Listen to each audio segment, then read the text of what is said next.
Welcome back to Highly Successful Couples, the show that helps couples grow together instead of growing apart. I'm your host, Nick Solacek, and today we're going to talk about one researcher who could predict divorce with 90% accuracy and how you can learn from this to create more positive experiences in your partnership.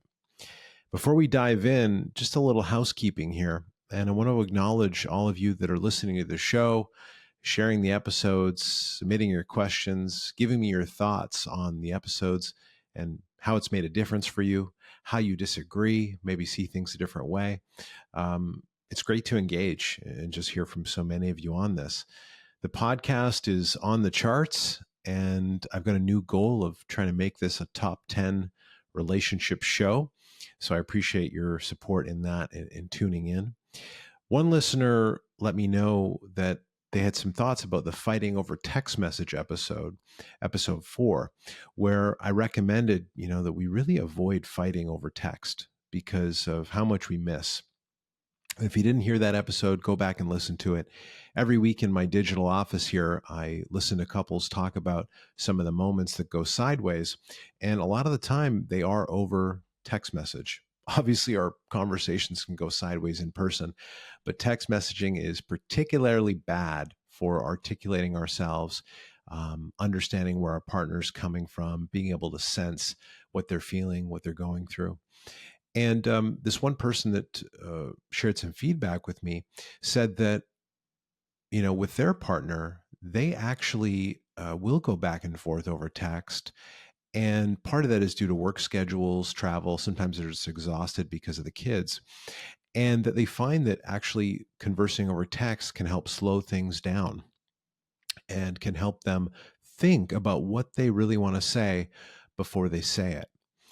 And that, this listener doesn't fully agree that carte blanche, we should never have important conversations over text. And I think that's great, clearly works for them. There's something about that allows them to slow it down.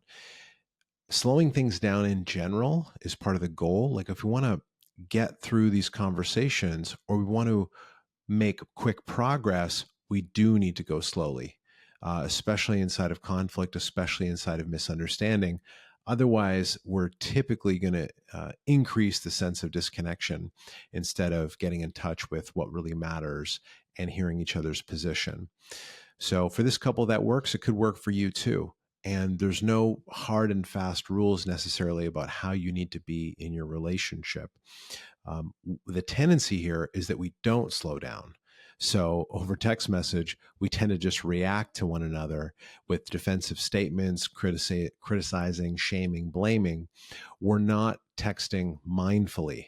Our nervous state is aroused in a way that we don't want it to be. We might feel angry, we might feel anxious, and we can get short, we can get stubborn, we can get shitty with each other in our messages. And that's really what I want to encourage you to avoid. Don't do that. If you can mindfully text, if you can articulate your thoughts in a non-defensive way that shares more about what's important to you or where you're coming from and your partner's able to receive it, love it. But we want to try to avoid that reactive exchange of just throwing insults and shit at each other. It's just so negative and damaging and hurtful. And I rarely hear from couples that are having productive exchanges. So it's not that we avoid talking over text. It's really, we just want to avoid that kind of reactive fighting with each other. Okay. Today's episode is really touching on the work of Dr. John Gottman. Him and his wife, Julie, have made incredible contributions to the field of psychology and relationship science. So we can't cover everything today. I want to start with some bite-sized stuff, which is really the Four Horsemen. I want to talk about building trust. And these ideas are from Dr. John Gottman. I did not create these ideas. This is from his research, his years of study.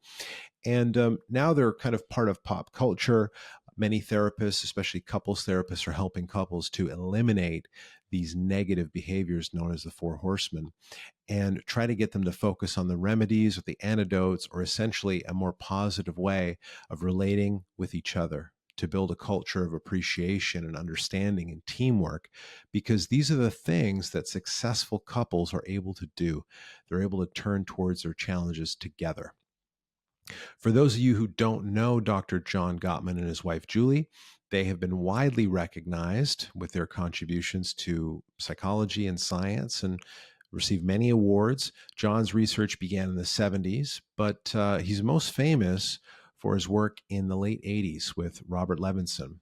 And eventually, this project, their laboratory at the University of Washington, became known as the Love Lab. And maybe you've heard of it. Essentially, during the 80s and 90s, John developed a model to predict whether newlywed couples would remain married and which ones would divorce 4 to 6 years later. He could predict relationship failure with over 90% accuracy if certain behaviors were not changed. And that's incredible. It's almost psychic. And it's not paranormal, it's just science. These behaviors have now famously become known as the Four Horsemen, which is a biblical reference to the end times. So these are the kinds of behaviors that show up that allowed John to predict with such high levels of accuracy whether a relationship would work, whether this couple would be together in the future. And regarding the Love Lab, basically over many, many years, researchers observed hundreds of couples and noted their facial expressions, their heart rates and blood pressure and skin conductivity, and the words that they used in conversation with each other. And what was discovered is that low-risk couples maintain a magic ratio of 5 positive interactions to every 1 negative interaction during conflict. Now, many of you have heard this before, this magic ratio, 5 to 1. Hang in there with me for a moment because I want to clarify something that is commonly misunderstood. And what's important to note here is that outside of conflict, the ratio between positive and negative interactions in successful relationships actually goes up to 20 to 1, which means 20 positive interactions for every 1 negative interaction. In conflict, that's where we've got that 5 to 1 magic ratio. So even when we disagree, even when we're in conflict and misunderstanding, if we can maintain 5 positive interactions to every 1 negative interaction, it's really going to determine a lot about the satisfaction we experience in our relationship and whether it is going to last. Many therapists and people in the personal development space have misquoted these numbers, including myself. It's easy to read just 5 to 1 and think that applies to the relationship as a whole, but it specifically refers to conflict. And we really want to be aiming for that 20 to 1 number. So Dr. John and Julie Gottman have written several books. They have a long list of accomplishments that you can find online if you want to learn more about them. They also train therapists, doing a lot of work. They are, I believe, in their late 80s, early 90s now. So they've been around for a while. They know what they're talking about. I highly recommend their books. But today we're just going to focus on the Four Horsemen, their antidotes, and how you can build trust in your relationship. So let's talk about the Four Horsemen. The first is criticism. And we've talked about this on the show before. We have a tendency to, get negative with each other. And we can use criticism to put our partner down, maybe verbally attack them, something about them as a person, their character, or how they conduct themselves. There are psychological motivations that we have for using it, but it is a negative experience. It is essentially, the more that this shows up, the less likely the couple is going to be together for a long period of time. We're going to talk after about the significance of repair and how that plays a role here, because these Four Horsemen are not just red flags that if you see them, you got to run for the hills. We need to hang in there a little bit with each other because these behaviors are really common. These show up in our relationships at some point. Okay, so we got criticism. Contempt. This is attacking the sense of self with an intent to insult or abuse. So contempt is a little bit more of a hardcore version of criticism. Within that becomes a sense of superiority, that I'm better than you. Definitely a negative experience to have that. Defensiveness, the shield sometimes that we put up by denying that we have any responsibility or making it all about our partner and that they're the problem. We basically victimize ourselves to ward off a potential or perceived attack. We reverse the blame. And that never feels good when our partner tries to put everything on us and not take any responsibility for their contribution, their co-creation of the relationship. And the fourth is stonewalling. When we basically withdraw to avoid conflict and we sort of withhold, we withdraw to kind of punish our partner. We take our love away, we distance and separate. And stonewalling is really tough because it can take time to come down from that. We can need a bit of a break, might need to try to regulate our nervous system in some way, which could be something as simple as watching a TV show, putting our mind onto something else for a minute, letting our heart rate come down so that we can come back to connect with our partner. So the four horsemen here are criticism, contempt, defensiveness, and stonewalling. Nobody wants to experience these, but from time to time we do. Some of us have all of this going on in our relationship, which makes it a very painful and toxic place to be. So let's talk about some of the remedies here. If we don't want this, how can we counteract that? What can we focus on to try to transform part of this dynamic? With criticism, we want to talk more about our feelings using I statements. So we want to say, okay, I'm feeling this way. I noticed that this happened and it made me feel this way. It's taking responsibility for what's coming up with us and trying to connect that to a positive need that we've got instead of being fixated or focused on what we don't want to happen and putting all of our energy into constructing sentences about how it's, our partner's fault that we're experiencing this. So we want to slow things down a little bit. Talk about us. Dr. Brad Blanton refers to that as a kind of radical honesty. When we talk about what we notice happening outside of us and what we notice happening inside of us. And instead of doing that inside-outside game, we often flip things upside down in our mind and we start to, add story and narrative. You want it, you don't like me. We start putting all this extra spice and flavor to it. So try talking about your feelings from an I context. And this obviously will require your partner to listen, be open to your perspective. We're going to talk a little bit more in this episode about how to build trust in those moments, how to hang in there with each other. Contempt, the second horseman, the remedy here is really about building a culture of appreciation. So we've talked about that on the show, really acknowledging and vocalizing the things that you appreciate about your partner, recognizing the things that they do. Yes, they might have their deficits. They might not show up perfectly in every moment. They might annoy you to no end with some things.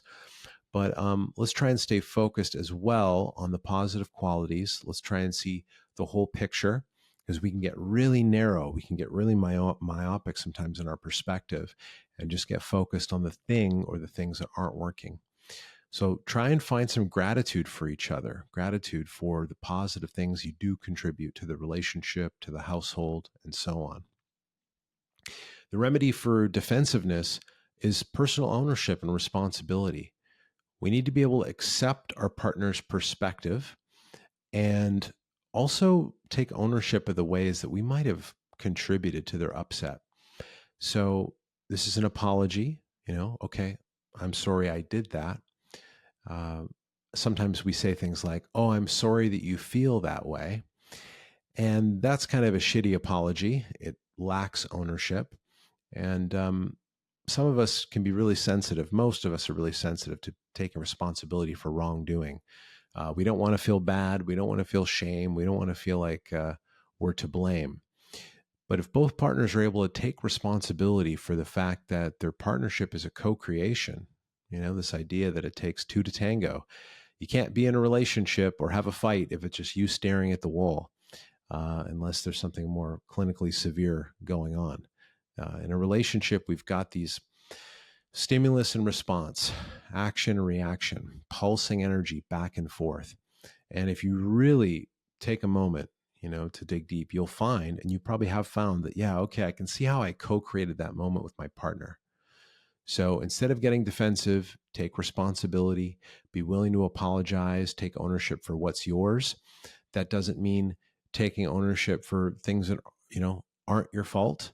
There are some things that maybe your partner contributed as well, but just own your piece, And I think anytime I do that, or anytime my partner takes responsibility, it really makes me feel good. It makes me feel like I have a choice in the matter. When my partner says, "Hey, you know what? I noticed how I did that." It makes me feel like, "Oh, okay, right. Okay, I can work with that. Like, it's okay to make mistakes or get it wrong. I love you. You see that. You see the reality of the situation. Let's be better. How can we love each other better? How can we work on this thing as a team?" That's a nice place to be, because it's more hopeful. There's possibility. There's a sense of supportiveness in that. The fourth horseman, stonewalling, the remedy or antidote there is really self-soothing. And this is often going to require you to take a break, spend some time doing something else, which could be taking a walk for 20 minutes, could be watching a TV show, could be doing chores around the house. But really, if you don't have a self-soothing practice that involves a meditation or a somatic exercise, some embodiment tool that you've got, you can self-soothe just by taking your mind off things, trying to distract yourself.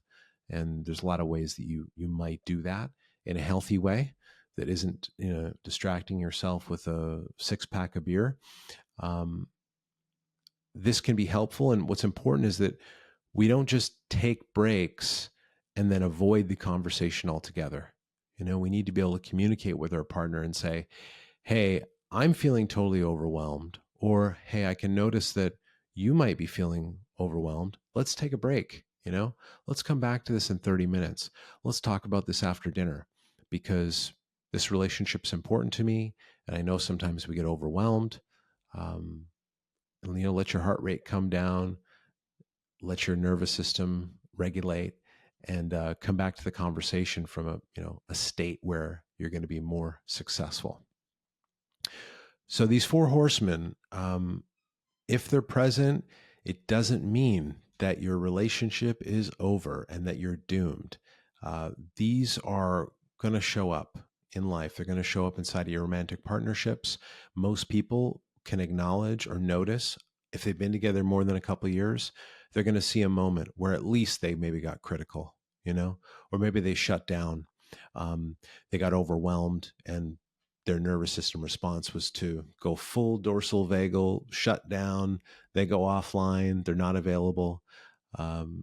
This stuff happens if we're watching for it. So the key here is really being willing to address these patterns and commit to positive behavior change. These dynamics are present in every relationship in some way, even if it's just small. You might notice, like, you can quickly become critical or judgmental in your mind, even if you keep it to yourself.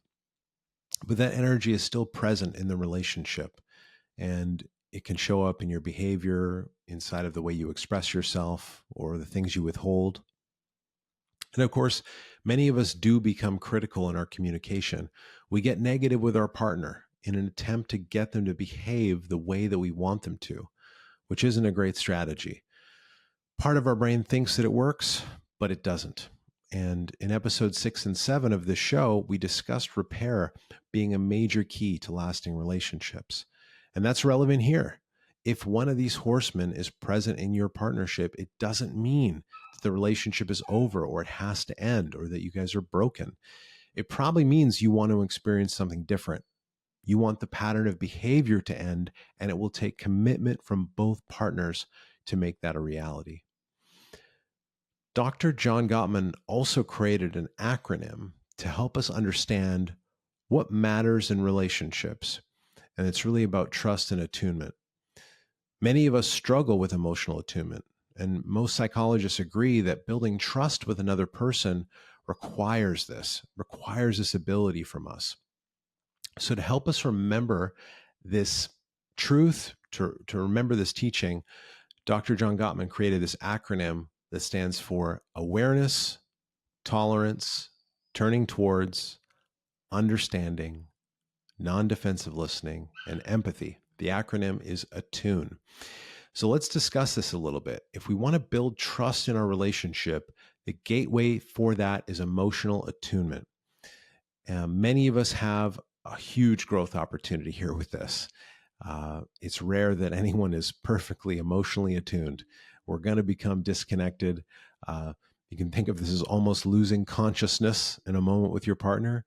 You just lose presence. You're stressed. You're at capacity. You get reactive. It happens. So let's break this down. The first letter here stands for awareness. And so part of this awareness is curiosity. Curiosity of your partner's experience, acknowledgement of who they are, what's important to them, a general sense of being present, which means that we can turn off the TV channel of our life, but also means being aware of our partner's world, their current circumstances, where they're at, what they're up to, whether they're busy or not. Sense of awareness. The next letter in ATTUNE stands for tolerance, honoring differences. This means different perspectives, different viewpoints, acknowledging there's more than one way to see the situation, and accepting two realities can exist at the same time, that you can both have different viewpoints and you both can be right. And part of doing this successfully means that we avoid dismissing each other's perspective or invalidating each other's position. The next T in ATTUNE stands for turn toward. And this is physically looking into your partner's eyes, turning towards them, showing that you're paying attention. I often call this turning off the TV channel of your life. So you're face to face, making eye contact. If you're shouting at each other from separate rooms, there's a lot of ways that that can go sideways as well. The next piece here on this acronym ATTUNE is understanding. Seek to understand. So we want to create understanding over creating agreement. Really listen and see that your partner maybe is a little bit of a mystery. Maybe you don't know everything about them. Put aside your worldview for a moment to just better understand theirs. What's it like to walk in their shoes? And this doesn't mean that it's a threat to your reality or your identity. This is a really important skill set for success in long-term relationships. The next letter in ATTUNE is non-defensively listening, learning to hold space no matter what. I don't love the phrase no matter what. It's a bit extreme because obviously if our partner is smashing bottles against the wall or throwing pots and pans at us, that's not going to be a productive place to be. So if you're a mature couple, you don't do that stuff, and I know most of you don't. It's not something you struggle with. We still can have a challenge here holding space, and it can be difficult to even understand what that means. But essentially, holding space is I'll put my reality aside. I'm going to suspend my opinions and my judgments to just make this moment all about you. Just this moment, not my entire life, not every second of the day. But you know what? Right now, I'm here for you. I'm listening. I'm going to suspend my opinions and thoughts. I'm not going to take things personally and make it all about me. I'm going to avoid being defensive or making funny gestures at you or rolling my eyes. And have an open posture and listen. These are some of the elements here of a non-defensive position. The last letter in this acronym ATTUNE is empathize. And this is hard to do. It's difficult for many of us, but we really want to try to feel what our partner is feeling. When couples come into therapy, they typically have a low sense of empathy for each other. And the reason that happens is we get disconnected from each other's worldview because of the stress, the hurt, the pain that we experience. And in the previous episode, I believe it was episode 6, I talked about this phenomenon of emotional symbiosis, where we become hurt, stressed, in pain. We immediately move to an offensive or defensive position to protect ourselves, which makes us self-absorbed. And when we're self-absorbed, we can't sense the other. So empathy is a really big deal. And it's one of the main goals if couples are struggling or things don't feel good. They might not know this, especially coming into a therapy office, but one of the main goals there is to restore empathy for each other, to increase that sense of what it's like to be you. Okay, right. You hurt for these reasons. You're afraid of these things. This is what really matters to you. And to have that exchange. So part of this is really opening your heart, and seeing your partner with a fresh perspective, fresh lens. So if you're in conflict, or you're just generally trying to remember how to hold space, how to show up in these moments for your partner, try and remember this acronym ATTUNE: awareness, tolerance, turning towards, understanding, non-defensive listening, and empathy. For me, I noticed these have made a huge difference. It's very difficult to integrate all of these teachings at once. It's difficult to become an expert listener overnight, and it's going to take time. But if you stay with it, you stay focused on these principles, keep coming back to them, I promise it will make a difference for you. So today's episode is just a bite-sized chunk of information from the world of Dr. John and Julie Gottman. If you enjoyed this, check out their work. I hope to share more insights from them in the future, as well as other pioneers in this psychology and relationship space. Thank you for listening. My name is Nick Solacek, and I appreciate all your support with this show. As many of you know, there's no ads, no sponsors, no wasting your time. So if you can click a thumbs up, leave a 5-star review, it makes a big difference for me and helps this show reach other people who are wanting to transform, wanting to improve their experience in romantic partnership. And I think that's a worthwhile effort to try to make that happen. Thanks for listening, and we'll see you next week.